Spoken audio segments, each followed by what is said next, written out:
स्वागत है आप सबका हमारी खास सीरीज मार्केट मास्टर्स में। और आइए आज आपकी हम मुलाकात करवाने जा रहे हैं एसबीआई म्यूचुअल फंड के जॉइंट सीईओ डीपी सिंह साहब से, जिन्हें 30 साल से ज़्यादा का लंबा गहरा अनुभव है बैंकिंग, फाइनेंशियल सर्विसेज और म्यूचुअल फंड इंडस्ट्रीज का। एसबीआई फंड मैनेजमेंट के साथ आप 1998 से जुड़े हुए हैं और इससे पहले एसबीआई में कई अलग अलग बड़े पदों पर काम करने का लंबा गहरा अनुभव रहा है सिंह साहब का। और आपने पंजाबी यूनिवर्सिटी से एमकॉम की डिग्री हासिल की है। सर गुड मॉर्निंग, बहुत बहुत स्वागत है आपका, धन्यवाद हमें समय देने के लिए। सबसे पहले सर, इस वक्त जो बड़ी चर्चा चल रही है उसी पर मैं एक राय लेना चाहता हूँ आपसे।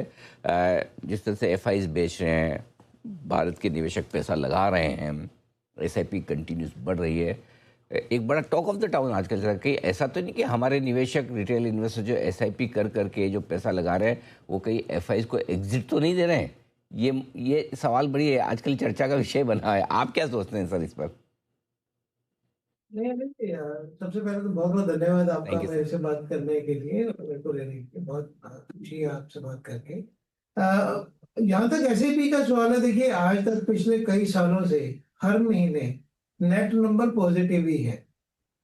और हिंदुस्तान इतना बड़ा देश है, इतने ज्यादा लोग हैं और पेनिट्रेशन इतनी कम है कि आज की डेट में ऐसा नहीं, मैं कह रहा कि कई लोग बंद नहीं कर रहे होंगे। देखिए एसआईपी जब करवाई जाती है उस वक्त दो तीन तरीके होते हैं। एक तो होता है कि फिक्स पीरियड के लिए, जो फिक्स पीरियड के लिए किसी ने 1 साल के लिए या 2 साल के लिए या 3 साल के लिए की है तो वो तो बंद होएगी होएगी।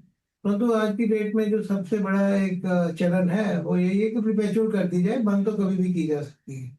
तो उसकी वजह से क्लोजर्स कम है और जो नई एसआईपी ज्यादा आ रही है, नेट नेट पॉजिटिव ही है। इंडिविजुअल लेवल पे ऐसा नहीं है कि एसआईपी में अगर आप पैसा डाल रहे हो तो उसमें से अगर आपको कभी जरूरत है तो उसमें से पैसा निकाल नहीं सकते। पर एसआईपी का जो कंटिन्यूएशन है दैट इज गोइंग ऑन। और इस महीने का भी, आज तक के महीने में जो हमने डाटा देखा है वो यही दर्शा रहा है कि कोई इसमें से कमी नहीं हो रही है, बल्कि और नए लोग जुड़ रहे हैं। और जुड़ने वालों की तादाद थोड़ी सी कम हुई है, परंतु उसको एक ट्रेंड नहीं बोला जा सकता। ये तो सेंटीमेंट का भी तरीका होता है। जब मार्केट साइडलाइन पे होती है या पॉजिटिव रिटर्न नहीं दे रही होती तो सेंटीमेंट थोड़ा वीक होता है, but otherwise it's all positive. है ये तो एसआईपी के फ्लो हैं और आमतौर पर मजबूत ही बने हुए हैं।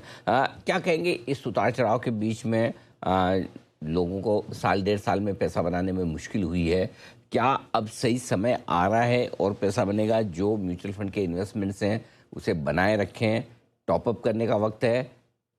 क्या एसआईपी कंटिन्यू रखनी चाहिए? क्या राय होगी आपकी म्यूचुअल फंड इन्वेस्टर्स को? देखिए जैसे जैसे कोई समय, मुश्किल समय आता है तो उससे इनोवेशन भी होती है। जो नई इनोवेशन आई है इंडस्ट्री में, ये जो फंड है, मल्टी एसेट एलोकेशन फंड या वेल एसेट मार्केट फंड, जो पिछले कुछ समय से चलन में है, उनमें ज्यादा पैसा आ रहा है और ज्यादा जो उसमें एसआईपी का होना एक तरह से, I mean this is the savings को अगले लेवल पे लेके जाने वाली जो बात हो रही है। इक्विटी में जो एसआईपी हैं वो तो हैं ही जो चल रही हैं, और लोगों ने रुपी कॉस्ट एवरेजिंग का भी फायदा उठाया। अगर लोगों ने हायर लेवल पे लगाया तो नीचे लेवल पे लगने की वजह से वो रुपी कॉस्ट एवरेजिंग भी हो गई है। तो एसआईपी वालों को बहुत ज्यादा नुकसान नहीं है, बल्कि क्रीप क्रीप हर एक व्यक्ति, क्योंकि हम कहते हैं कि इक्विटी में 3 से 5 साल का समय चाहिए, और हर एक व्यक्ति जो 3 से 5 साल का समय देख रहा है तो उसमें आज भी पॉजिटिव में है, तो कोई उसमें चिंता का विषय नहीं है। परंतु जैसे जैसे जियोपॉलिटिकल पोजीशन की क्लैरिटी होती है उस वजह से मार्केट में भी एक संतुलन बनता है, और उसकी वजह से अभी लगता है कि हमारे यहाँ मार्केट में जितनी अ, अ, जैसे डाउनफॉल आना था आ चुका है, जो करेक्शन होनी थी हो चुकी है, वर्स्ट इज बिहाइंड अस। और यहाँ से तो पैसा बनने का मौका ज्यादा लग रहा है। परंतु फिर भी एक कॉशन की वजह से स्टैगर्ड वे में लगाना ही सही है। SIP STP is the best way to do that.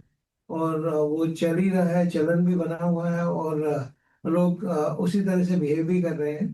तो मेरे ख्याल में अभी इस समय पे कुछ थोड़ा ज्यादा एलोकेशन करनी बनती है कि एसआईपी जो एक ही अमाउंट पे चल रही है उस पर टॉप अप भी किया जा सकता है। तो मेरे हिसाब से तो समय है अभी अपनी एलोकेशन बढ़ाने का। ये है आपके लिए बहुत ही इंटरेस्टिंग समय जहाँ पर आपको निवेश करना ही चाहिए। और अगर आप टॉप अप करना भी चाहते हैं, थोड़ा बढ़ाना भी चाहते हैं, तो इससे बढ़िया समय हो नहीं सकता। आइए अब फोकस करते हैं मिड कैप और स्मॉल कैप शेयरों में। Mid cap index life high पर लाइफ हाई बना रहा है, हालांकि स्मॉल कैप और निफ्टी बैंक निफ्टी अभी भी थोड़े दूर है। किस तरह का पोर्टफोलियो का स्ट्रक्चर होना चाहिए? क्या नतीजे जिस तरह से आ रहे हैं, जिस तरह की परफॉर्मेंस मिड कैप शेयरों की है, म्यूचुअल फंड इन्वेस्टर्स किस तरह से निवेश करें इस बाजार में?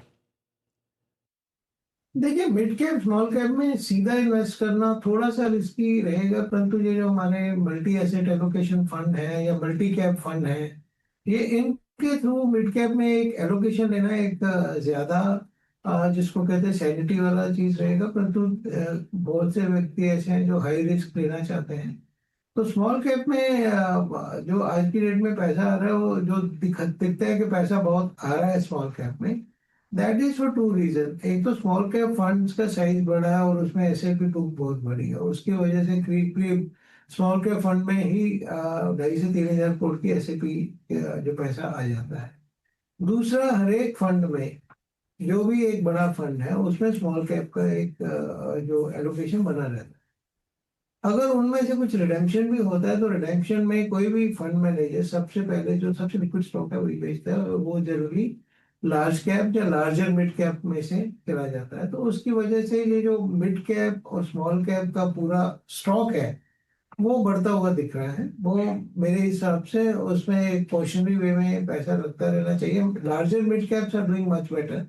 जो स्मॉलर मिड कैप्स हैं within mid cap category और स्मॉल कैप में सी डिमांड सप्लाई मिसमैच की वजह से सप्लाई बहुत ज्यादा है पैसे की, पर जो कंपनीज उतनी ज्यादा नहीं है, तो उसकी वजह से भी एनएवी तो बढ़ती हुई दिखती है, परंतु उसमें लिक्विडिटी का इशू रहता है। तो मेरा तो यही विचार है कि स्मॉल कैप में सीधा स्मॉल कैप में ना डाल के या इसको मल्टी कैप फंड में या मल्टी एसेट या फ्लेक्सी कैप के थ्रू लगाना चाहिए, क्योंकि उसमें एक आपकी लिक्विडिटी भी बनी रहती है। और स्मॉल कैप वगैरह में अगर किसी को करना है तो स्मॉल कैप ईटीएफ वगैरह में या इंडेक्स फंड में भी पैसा लगाया जा सकता ठीक बात है। ये आपके लिए अलग अलग तरह के किस तरह से आप लार्ज कैप मिड कैप और स्मॉल कैप के बीच में बना सकते हैं संतुलन। लेकिन क्या अभी भी sir multi asset allocation fund निवेश करने के लिए आज से ठीक है? अगर एक इन्वेस्टर को डाइवर्सिफिकेशन करना चाहिए, नहीं करना चाहिए, और अगर करना है तो किस तरह से किया जाए? है। देखिए, मल्टी एसेट इसलिए कहते हैं क्योंकि भारत में जैसे पहले बोला कि पेनेट्रेशन बहुत कम है, और इस वक्त जबकि मार्केट में पूरी क्लैरिटी नहीं आ रही है, तो उसमें ये है कि अगर आप मल्टी एसेट एलोकेशन फंड में जनरली आपका 35 से 40% ही इक्विटी में रहता है, बाकी आर्बिट्राज, फिक्स इनकम और प्रीशियस मेटल में रहता है। प्रीशियस मेटल में जो एक तेजी बहुत ज्यादा बनी हुई थी वो तो नहीं है, और उसकी वजह से मतलब वैसे भी हमें एज ए देश, मैंने आपका वो प्रोग्राम भी देखा जिसमें हम ये बात कर रहे थे कि गोल्ड में कैसे कम से कम पैसा लगाया जाए। तो आज की डेट में अगर आप देखोगे फंड्स भी ज्यादा एलोकेशन गोल्ड में या उसमें नहीं करके आर्बिट्राज, फिक्स इनकम और इक्विटीज में कर रहे हैं। तो उसकी वजह से आपका रिस्क कम हो जाता है, टैक्स एफिशिएंसी बनी रहती है। अगर कोई 35% से ऊपर डायरेक्ट इक्विटी में लगा रहा है या 65% से ऊपर इक्विटी में है, तो आज की डेट में भी आपको जो वो प्रेफर्ड रेट 12.5% 1 साल या 2 साल में मिल जाता है।